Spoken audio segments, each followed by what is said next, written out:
السلام علیکم ورحمت الله وبرکاتو. ګرانو زده کوونکو، الله جل جلاله دې وکړي چې تر دې دمه روغ جوړ او د صحت جامې مو پر تن اوسیږي او تیر لوستونه مو هم په پوره غور او دقت سره زده کړي وي. د نن ورځ د لوست لپاره هم پوره چمتووالی ولرئ.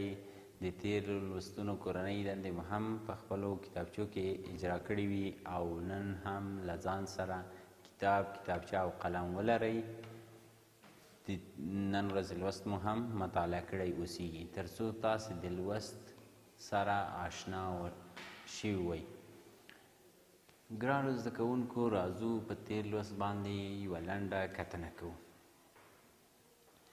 څرنګه چې ګرانو زده کوونکو په تیر لوست کې موږ تاسو د ساده تعاملونو ښودنه لوستې وه او موږ تاسو وویل چې که چیرته یو څو دوه عنصري یا یو عنصري اتومونه سره تعامل وکړي، په پایله کې دوه اتومي یا درې اتومي یا څو اتومي یو مرکب لاسته راشي، دغه ډول تعاملونو ته ساده کیمیاوي تعاملونه ویل کیږي او دغه لاسته راغلي تعامل ته یې ساده کیمیاوي تعامل ویل کیږي. چې موږ تاسې د ساده کیمیاوي تعاملونو له جملې څخه په تیر لوست کې لومړی د هایدروجن او اکسیجن ساده کیمیاوي تعامل ولوست او ومو لوستل چې هایدروجن سمبول اچ دی په دوه اتومي شکل او د ګاز په حالت پیدا کیږي. که چیرته تاسو ته مې کورنۍ دنده هم درکړې وای چې تاسو به د هایدروجن او اکسیجن ترمنځ د کیمیاوي تعامل معادله په دوو پړاوونو کې په تشریحي ډول توزین کوئ. نو هایدروجن چې سمبول اچ دی په دوه اتومونه یو ځای پیدا کیږي او د ګاز په حالت شتون لري د اکسیجن د اتوم سره، چې اکسیجن هم د هغه اووه عناصرو له جملې څخه دی چې په دوه اتومي شکل پیدا کیږي او د ګاز په حالت باندې یو ځای شي. په پایله کې د اچ دوه او مرکب چې اوبه ورته وایو او په مایع حالت شتون لري لاسته راځي چې اوبو مرکب یو ساده کیمیاوي مرکب دی، درې اتومونه لري، دوه د هایدروجن اتومونه او یو هم د اکسیجن اتوم، چې دغه ډول تعامل ته ساده کیمیاوي تعامل ویل کیږي. بیا موږ تاسو په تیر لوست کې دا وویل چې دغه کیمیاوي تعامل د کتلې د تحفظ یا د کتلې د پایښت د قانون له مخې غواړو چې توزین کړو او برابر یې کړو. نو لومړی د تعامل کوونکو موادو او د محصول موادو د اتومونو شمیرو او وګورو چې برابر دي یا نه دي برابر. څرنګه چې په تعامل کوونکو موادو کې هایدروجن دوه اتومه دی او په محصول موادو کې هم هایدروجن دوه اتومه دی او په تعامل کوونکو موادو کې اکسیجن دوه اتومه دی او په محصول موادو کې اکسیجن یو اتوم دی. نو کیمیاوي معادله یې برابره شوې یا توزین شوې معادله نه ده. باید موږ تاسو د دغه تعامل کوونکو او محصول موادو د اتومونو شمیر سره برابر کړو. چې کله یې د اتومونو شمیر سره برابر کړو نو بیا یې کتله هم په خپله سره برابریږي. نو د دې هدف او موخې د لاسته راوړلو لپاره د اوبو د جوړېدو معادله د دوهم ځل لپاره لیکو او په دوهم ځل یې کیمیاوي معادله توزین کوو یا په دوهم پړاو کې ضریبونو ته تغییر ورکوو. نو ګورو چې د هایدروجن شمیر په تعامل کوونکو موادو کې دوه اتومه او په محصول کې دوه اتومه او د اکسیجن شمیر په تعامل کوونکو کې دوه اتومه او په محصول کې یو اتوم دی. نو د اوبو عمومي ضریب ته تغییر ورکوو چې دغه ضریب هم په هایدروجن پورې او هم په اکسیجن پورې اړه لري. او په همدې ډول ګرانو زده کوونکو اوس د اوبو په مالیکول کې یا په محصول موادو کې د اکسیجن د اتومونو شمیر دوه او په تعامل کوونکو کې هم دوه دی او په محصول موادو کې د اوبو د اتومونو شمیر دوه په دوو کې څلور اتومه او په تعامل کوونکو کې دوه اتومه دی. نو دلته هم ورته دوه ضریب لیکو. اوس چې کله وګورو چې د هایدروجن او اکسیجن اتومونه په تعامل کوونکو موادو کې د هایدروجن اتومونو شمیر دوه په دوو کې څلور اتومه، په محصول موادو کې هم دوه په دوو کې څلور اتومه، په تعامل کوونکو موادو کې د اکسیجن د اتومونو شمیر دوه اتومه او په محصول موادو کې هم دوه اتومه دی. نو کیمیاوي معادله اوس توزین شوې معادله ده. ګرانو زده کوونکو تاسو دا کیمیاوي معادله په خپلو کورونو کې په همدغه ډول په دوو پړاوونو کې توزین کړه.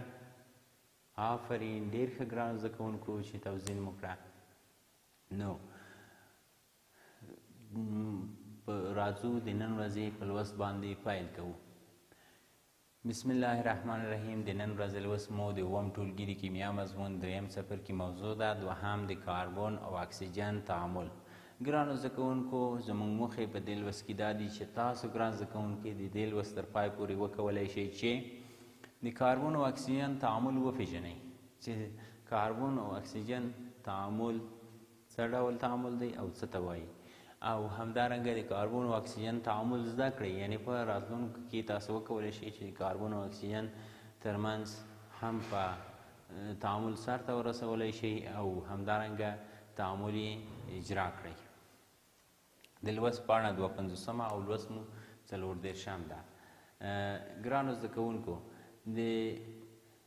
څرنګه چې په تېر لوست کې مو د اوبو معادله ساده کیمیاوي تعامل معادله لیکلې وه، نو اوس راځو د کاربن او اکسیجن ترمنځ د ساده کیمیاوي تعامل معادله لیکو چې د کاربن له ارزښتناکه تعاملونو څخه یو هم د کاربن او اکسیجن ترمنځ کیمیاوي تعامل دی، او د کاربن له اکسیجن سره کیمیاوي تعامل سرته رسوي چې په پایله کې کاربن ډای اکساید او کاربن مونوکساید لاسته راځي. ګرافیت او نور کاربوني مواد، هغه مواد چې کاربن په خپل جوړښت کې لري، دا ټول د هوا له اکسیجن سره تعامل کولی شي چې د دغه ټولو د تعامل په پایله کې کاربن مونوکساید، کاربن ډای اکساید جوړیږي. که چېرته موږ تاسو ځیر شو نو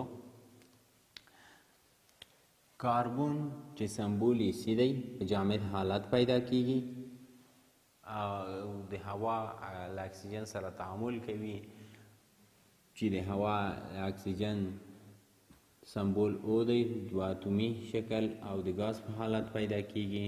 چې کله تعامل وکړي په هغه صورت کې چې د کاربن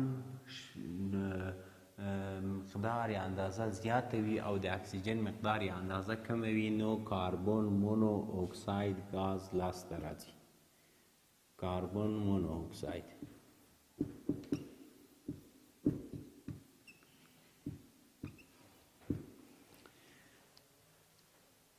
ځکه ګرانو زده کوونکو چې د کاربن شمیر یا مقدار زیات وي نو او د هوا د اکسیجن شمیر یا مقدار کم وي، نو په دغه صورت کې کاربن مونو اکساید ګاز لاسته راځي.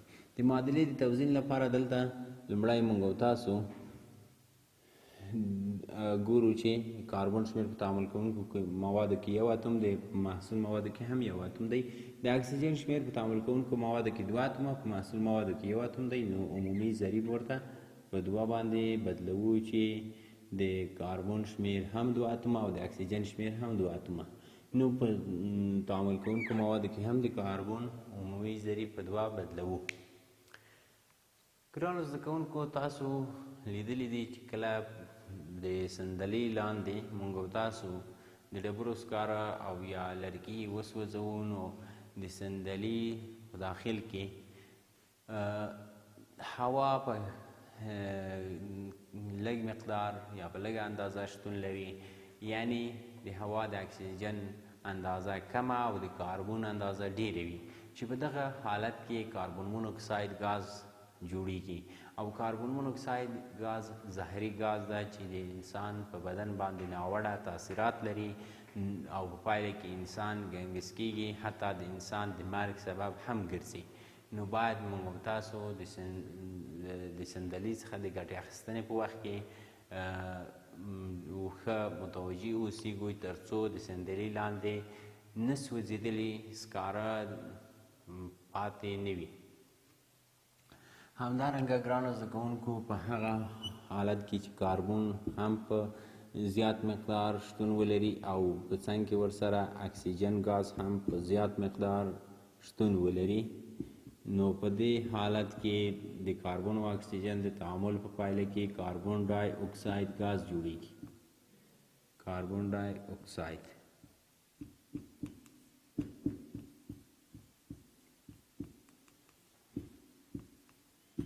ګرانو زده کوونکو، کاربن ډای اکساید ګاز کاربن یو اتم، په محصول موادو کې هم یو اتم، په تعامل کوونکو موادو کې اکسیجن 2 اتمه او په محصول موادو کې هم 2 اتمه دی چې دغه معادلې ته په خپله توزیع شوې معادله ویل کېږي.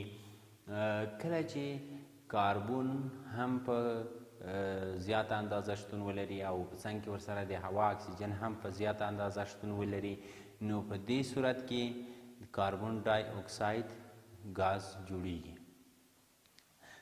چې کاربن ډای اکساید ګاز هم د هوا د چاپیریال هوا ککړوي، مګر زهري ګاز په هغه اندازه زهري نه دی لکه کاربن مونوکساید ګاز چې زهري دی، نو ډیر زیان نه لري. او په آزاده هوا کې چې موږ تاسو یو مواد سوځوو، نو د موادو له سوځولو څخه په آزاده هوا کې کاربن مونوکساید ګاز نه تولیدیږي، بلکې کاربن ډای اکساید ګاز تولیدیږي، ځکه چې په هوا کې د اکسیجن اندازه زیاته موجوده وي. ښه ګرانو زده کوونکو، څوک ویلی شي چې کاربن مونوکساید ګاز په کوم حالت کې جوړیږي د کاربن او اکسیجن له تعامل څخه؟ آفرین ګرانو زده کوونکو، په هغه حالت کې چې د اکسیجن اندازه کمه وي، نو کاربن مونوکساید ګاز د کاربن او اکسیجن له تعامل څخه جوړیږي. او کاربن ډای اکساید ګاز ګرانو زده کوونکو په کوم حالت کې جوړیږي؟ آفرین ګرانو زده کوونکو، کاربن ډای اکساید ګاز په هغه حالت کې جوړیږي چې د اکسیجن اندازه د تعامل په چاپیریال کې زیاته وي، نو په دې حالت کې د کاربن ډای اکساید ګاز جوړیږي د کاربن او اکسیجن د ساده کیمیاوي تعامل څخه. کاربن مونوکساید چې جوړیږي دا تعامل هم یو ساده کیمیاوي تعامل دی او کاربن مونوکساید هم یو ساده کیمیاوي مرکب دی، او د کاربن ډای اکساید د جوړېدو تعامل هم یو ساده کیمیاوي تعامل دی، او کاربن ډای اکساید هم چې په پایله کې لاسته راځي یو ساده کیمیاوي مرکب دی. ګرانو زده کوونکو، زموږ او ستاسو لوست په همدې ځای پای ته رسیږي،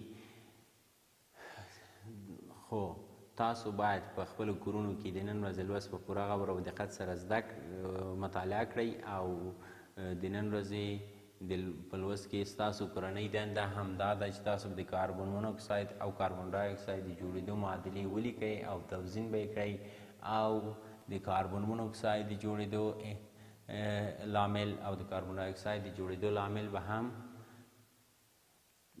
شرح کړئ. او د راتلونکي لوست لپاره هم تاسو په خپلو کورونو کې چمتووالی ونیسئ چې راتلونکی لوست زموږ او ستاسو د نایتروجن او هایدروجن ترمنځ کیمیاوي تعامل دی.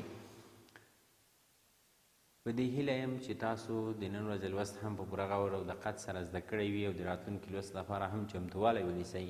تر بیا چې زه ستاسو په چوپړ کې حاضرېږم، تاسو پر لوی الله سپارم. الله مو مل شه.